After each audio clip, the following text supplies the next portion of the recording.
Hey,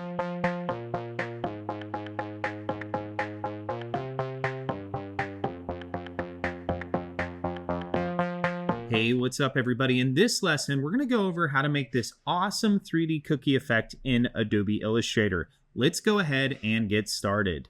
To start, we're going to go ahead and open a new document. For this one, I used a 1366 by 768 blank document. And then the next step was I'm going to draw out a rectangle that covers my entire artboard and turn off my stroke, and then add a radial gradient within the center. And for this, I decided to choose kind of some softer bluish colors. So I kind of chose a light blue in the center, and then for the darker color, just a slightly darker blue to give me that nice, almost vignette effect. So once we have that good to go, the next step is to go over to my type tool, and we're gonna type the word cookie.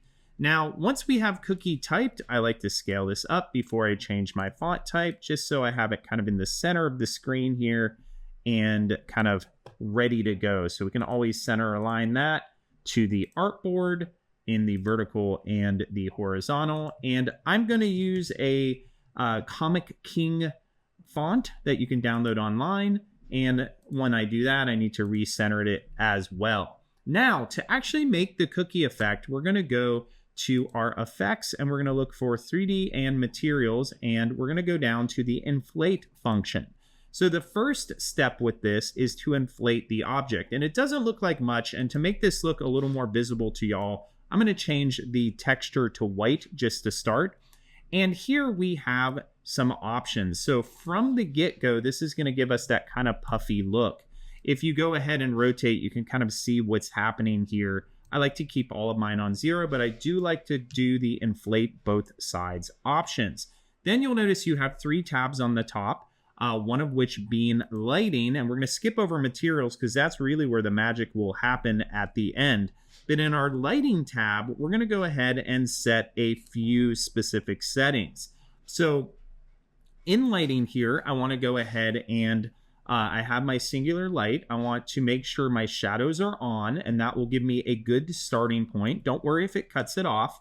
I'm going to change my shadow bounds to fall just outside because I want to make sure, my shadow bounds are completely visible. And I'm going to go ahead and make some adjustments. So let's change our softness. Let's pull that up to in the 70s. And it doesn't look like much as you're doing this, but as we go, I'm going to change the height just to tighten it up a little bit. And we're going to just kind of adjust the rotation just a little higher as well. And let's pull our light up to 100%.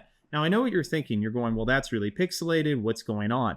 And all of this is because right now we don't have our render preview on. So if you go to your render preview and hit the drop down, you're going to have real-time preview. So if we take the real-time preview off and then we set the quality settings, as soon as we check this button, it's going to start giving us a little more, as you can see, crisper look. So this is closer to what it's going to look like when it's fully rendered. And this definitely can help as we go. So here I'm going to pull up my intensity just ever so slightly to around maybe the 120 mark. I want a lot of light. Now, how do we deal with that awesome cookie texture? Well, here's the trick.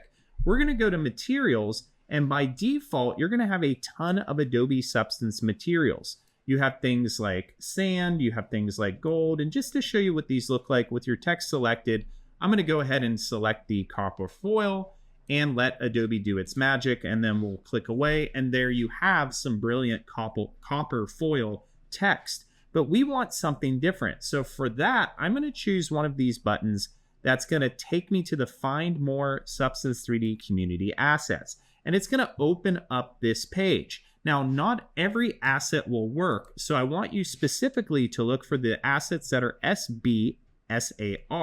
And the easy way I do that is I go to my search menu and I type SBSAR, and I click enter, and then it will give me all of the assets. And these are hundreds upon hundreds upon hundreds of textures to use. Once I have the asset, in my case, I use this cookie asset, which is awesome.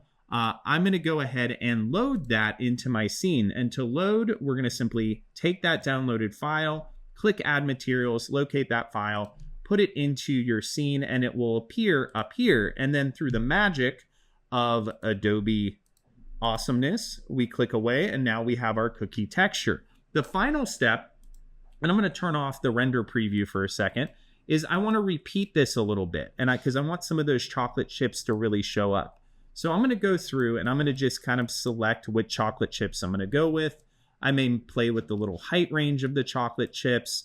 Go ahead and have some fun with these settings. You can't really mess up here. And I'm going to up my resolution to 2048. If you have a computer that's kind of lacking in speed, you may want to go lower than this.